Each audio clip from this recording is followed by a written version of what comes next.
नमस्कार साथियों, जय पीएससी एकेडमी के ऑनलाइन प्लेटफॉर्म पे आपका स्वागत है। जैसा कि हमारे जो पिछले वीडियो आया था जिसमें हमने एडीओ के बारे में ब्रीफ में शॉर्ट में बताया गया था, अब इसके साथ ही हमारा जो सरकारी योजनाएं, गवर्नमेंट जो स्कीम था जिसमें हमने क्या किया था कि टोटल उसको 3 भागों में कैटेगराइज किया गया था। ठीक है, नीचे अगर आपको वीडियो नहीं देखे हैं तो वो यूट्यूब हमारे डिस्क्रिप्शन बॉक्स में मिल जाएगा पुराने वीडियो का। उसमें हमने बताया था कि एक जो योजना था वो क्या था कि 1950 से लेके 2000 तक की योजना को देखना था। दूसरा जो योजना देखना था कि 2000 से लेके 2017 तक के वीडियो को देखना था, जो योजनाएं था जो छत्तीसगढ़ निर्माण के पश्चात हुआ। अब तीसरा जो है हमारी गवर्नमेंट पॉलिसीज़ के जो हाल ही की जो योजनाएं हैं, अभी क्या है अगर ये एडीओ का एग्जाम आता है तो मोस्टली चांसेस है कि 30 नंबर के जो पेपर हैं उसमें से कम 20 क्वेश्चन आपके वर्तमान जो सरकारी योजना है उन पे ज़्यादा क्वेश्चन आएगा। ठीक है, हर एग्जाम में आया जा रहा है। तो हमें क्या करना है, सबसे पहले अभी जो करंट में जो योजनाएं चल रही है हाल ही के 3 वर्षों में, हम उस पर फोकस करेंगे। उसके साथ फिर हम सेंट्रल गवर्नमेंट की स्कीम पे चलेंगे। उसके बाद हम क्या करेंगे कि ग्रामीण विकास से संबंधित योजनाओं को लेके आएंगे। ओके, तो चलिए जुड़ते हैं सरकारी योजनाओं से। हमारा आज का जो पहला सेशन रहेगा वो रहेगा मुख्यमंत्री वृक्ष संपदा योजना। ठीक है, मुख्यमंत्री वृक्ष संपदा योजना सबसे पहले इंपॉर्टेंट है, यह इसकी शुरुआत कब हुई? तो शुरुआत हुई थी 17 दिसंबर 2022 को। तो 17 दिसंबर 2022 क्यों इंपॉर्टेंट था? क्योंकि इस दिन मनाया जा रहा था न्याय के 4 साल अर्थात छत्तीसगढ़ गौरव दिवस। और इसका टैगलाइन क्या था? न्याय के 4 साल। न्याय के 4 साल कहने का आशय था कि वर्तमान सरकार के 4 वर्ष कंप्लीट हुए थे 17 दिसंबर को। मतलब जो सीएम जी के शपथ हुआ था, ठीक है, वो कब हुआ था? 17 दिसंबर को हुआ था। तो वो 4 साल हो गए हैं। तो ये छत्तीसगढ़ गौरव दिवस मना रहा है, इसी दिन शुरुआत की मुख्यमंत्री वृक्ष संपदा योजना।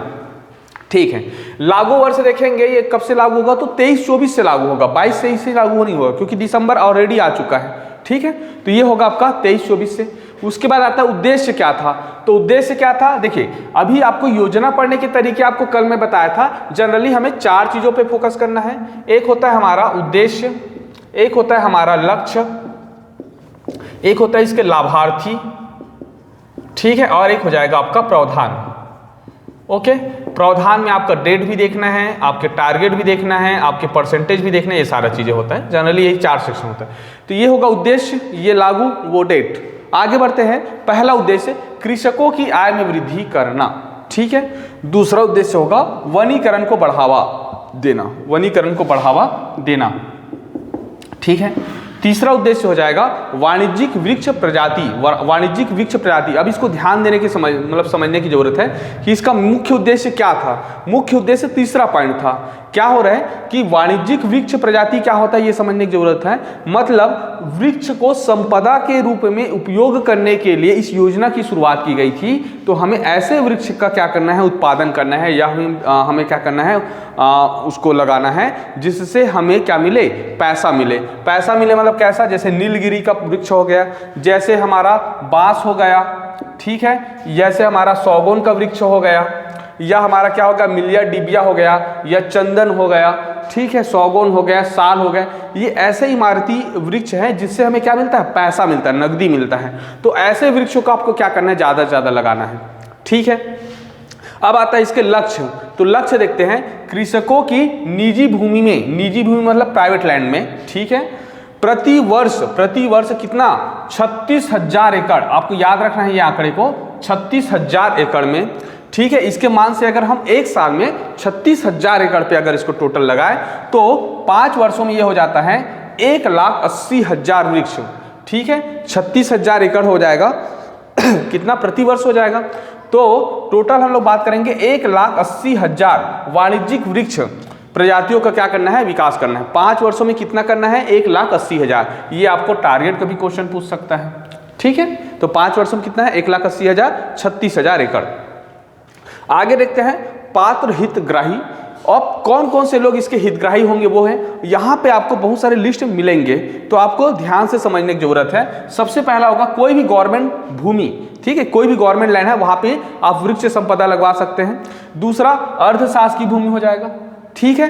तीसरा हो जाएगा शासन के स्वायत्त संस्था। स्वायत्त संस्था मतलब होता है जैसे कि एक कॉलेज की बात कर लेते हैं, साइंस कॉलेज हो गया रायपुर में, वो स्वायत्त संस्था है शासन का, ठीक है, उस पर किसी का क्या है ऑटोनोमस बॉडी है, जैसे छत्तीसगढ़ कॉलेज है, तो ऐसे कुछ हमारा कोई एरिया है, कोई संस्था है, वहाँ पे भी लगा सकते हैं। ठीक है, निजी शिक्षण संस्थान, कोई निजी शिक्षण संस्थान जैसे कि जिंदल एजुकेशन ये हो गया, या फिर और कुछ हमारा हो सकता है, जैसे किसी में काइट इंजीनियरिंग कॉलेज हो गया, तो कोई भी हमारा प्राइवेट क्या हो सकता है, एजुकेशन इंस्टीट्यूट हो सकता है। ठीक है, आगे बढ़ते हैं। निजी ट्रस्ट हो सकता है, कोई प्राइवेट ट्रस्ट, गैर शासकीय संस्था हो सकता है, जो सरकारी संस्था नहीं हो गैर शासकीय संस्था होगा। ठीक है, पंचायत हो सकता है, कोई पंचायत स्तर पे भी लागू हो सकता है, और भूमि अनुबंध धारक, भूमि अनुबंध धारक मतलब होता है, इसको हम लोग बोल सकते हैं कोई रेखा लिया हुआ है जमीन है। ठीक है, रेखा मतलब क्या होता है, कॉन्ट्रैक्ट करके जमीन को लेना। ओके, तो ये टोटल 6 प्रकार से लोग हितग्राही हो सकते हैं। एक बार और ध्यान से सुनेंगे, शासकीय भूमि, अर्ध शासकीय भूमि, ठीक है, शासन के स्वायत्त संस्था, निजी शिक्षण संस्थान, ओके, निजी ट्रस्ट, गैर शासकीय संस्था हो गया, एक हो गया पंचायत, एक होगा हमारा कोई भी कॉन्ट्रैक्ट आधारित जो भूमि होता है वो। तो ये टोटल 6 स्टैंडर्ड बने हुए हैं, 6 लिस्ट हैं, जिससे आधार पे पात्र हितग्राही के बारे में बताए गए हैं। लास्ट हम लोग देख लेते हैं प्रावधान। तो जो भी पात्र हितग्राही होगा, जैसे गांव में पंचायत स्तर पे किसान है, उसके प्राइवेट लैंड है, वहां पे करेगा, तो उनको 5 एकड़, याद रखना है 5 एकड़, ठीक है, 5 एकड़ तक की भूमि पे क्या कर सकता है, वो वृक्ष लगा सकते हैं। कितने वृक्ष लगा सकते हैं, 5000 वृक्ष लगा सकते हैं, मतलब 1 एकड़ पे हम औसतन 1000 के आसपास।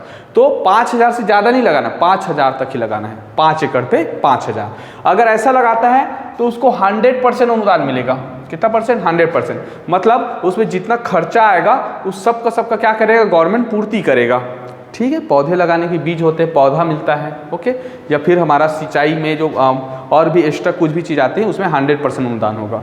दूसरा, 5 एकड़ से अधिक में लगाते हो, तो 5 एकड़ से अधिक में लगाते हो आपको ज़्यादा प्रॉफिट होने वाला है भविष्य में, इस वजह से आपको 50% अनुदान होगा। 50% क्या करना पड़ेगा, आपको स्वयं से पूर्ति करना पड़ेगा, 50% स्वयं से पूर्ति करना पड़ेगा। ठीक है, तो ये आपको ध्यान देना है। तो इस प्रकार हमने पहला योजना कंप्लीट किया, मुख्यमंत्री वृक्ष संपदा योजना। ये सेक्शंस होता है योजना पढ़ने के, हम बहुत सारी योजनाएं लेके आएंगे अपने सीरीज में। ठीक है, दूसरा हम लोग देखते हैं, यहाँ पे हमारा दूसरा योजना चालू होता है Mahatma Gandhi rural industrial park. ठीक है, रूरल इंडस्ट्रियल पार्क। आप जैसे वीडियो कंप्लीट होगा आप इसके स्क्रीनशॉट भी ले सकते हैं। ठीक है, हम थोड़ा देर के लिए रुक जाएंगे। ओके, तो Mahatma Gandhi rural industrial park, इसे हम बोलते हैं, क्या बोलते हैं, रीपा।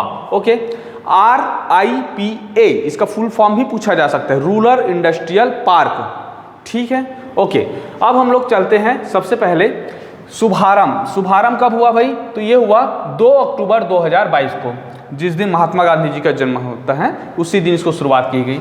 अब उद्देश्य क्या था, राज्य के जितने ग्रामीण क्षेत्रों के चयनित गौठान, जितने सारे गौठान जो खासतौर पे 1 जनवरी 2017 से शुरुआत हुआ था, 18 से, कि नरवा, गरवा, घुरवा, बाड़ी, उसमें क्या किया गया था, गरुआ को संरक्षण करने के लिए गौठान निर्माण किया गया है। तो उसी गौठानों पर आजीविका केंद्र के रूप में क्या करना है, आपको विकसित करना है। वो जो गौठान बना के रखे हैं केवल गायों के लिए नहीं है, ग्रामीण स्तर पे हम कुछ ऐसे एक्टिविटीज करेंगे जिससे लोगों को क्या मिलेगा, रोजगार मिलेगा। तो यह रूरल डेवलपमेंट का बहुत ही इंपॉर्टेंट क्वेश्चन हो सकता है। ठीक है, ये हो जाएगा। आगे देखते हैं कि कैसे बनाएंगे भाई, तो क्या हो सकता है आपका, जैसे कि तेलघानी हो गया, तेल पेरने के क्या कर सकते हैं हम लोग, ऐसे मिल स्थापित कर सकते हैं। ओके, आटा जैसे गेहूं के मिल स्थापित कर सकते हैं, ऐसे ही दलहन मिल हो गया, जैसे कि ना कोदो को दरने का हो गया, अनाज को दरने का हो गया, और भी बहुत सारे हैं, जैसे माटी कला बोर्ड बनाया है, तो मिट्टी से कुछ भी हम लोग बना सकते हैं, इसके लिए हम लोग कर सकते हैं। तो ये सारे एक्टिविटी रहेंगे। ठीक, आगे देखते हैं लाभार्थी कौन हो गए, छत्तीसगढ़ के जितने भी गांव हैं वहां के गौठान इसके लाभार्थी हो सकते हैं, लेकिन यह एक क्रमबद्ध तरीका से होगा। कैसे क्रमबद्ध तरीका से होगा, क्या प्रावधान है कि प्रत्येक विकास खंड में दो रीपा का चयन किया जाएगा। कितने विकास खंड है छत्तीसगढ़ में भाई, तो छत्तीसगढ़ में है 146 विकास खंड। ठीक है, 146 विकास खंड है, इसमें से 146 विकास खंड में से हर एक में 2-2 ठोक क्या करेंगे हम लोग, रीपा करेंगे। तो लगभग ये 300 के आसपास आता है। ठीक है, ओके, तो प्रदेश के लगभग 300 गौठानों का हमने चयन कर चुका है और वहाँ पे भूमि पूजन भी किया जा चुका है। ठीक है, तो ये भूमि पूजन भी हो चुका है। आगे देखते हैं, इस बजट सत्र में 600 करोड़ कितने राशि है, 600 करोड़ का प्रावधान किया गया है। 300 गौठान 600 करोड़ ना, मोटा मोटा बोलेंगे कि एक गौठान पे 2 करोड़ के आसपास एवरेज जाएगा। ठीक, तो सबसे पहले शुरुआत कहाँ से हुआ भाई, तो महात्मा गांधी की जन्म था इसी वजह से कुलगांव एक जगह है कहाँ पे, कांकेर पे, इसे गांधी ग्राम के रूप में भी जाना जा रहा है। तो कुलगांव गांधीग्राम कांकेर में इसकी शुरुआत की गई। ठीक है, ये बहुत इंपॉर्टेंट क्वेश्चन हो सकता है। और सबसे बड़ा रिपा कहाँ पर बन रहा है, तो तूरेनार में बन रहा है। तूरेनार कहाँ पे है, वो जगदलपुर में है। ठीक है, तो इस प्रकार आप योजना के बेसिक फैक्टों को क्या करिए, समझते चलिए। ओके, हम इसी क्रम में बाकी सारी योजनाओं को लाने वाले हैं। ओके, तब तक के हमारे चैनल को लाइक कीजिए, शेयर कीजिए एंड सब्सक्राइब कीजिए। ओके, अब आप कुछ समय के बाद इसे स्क्रीनशॉट ले सकते हैं। ठीक है, थैंक यू।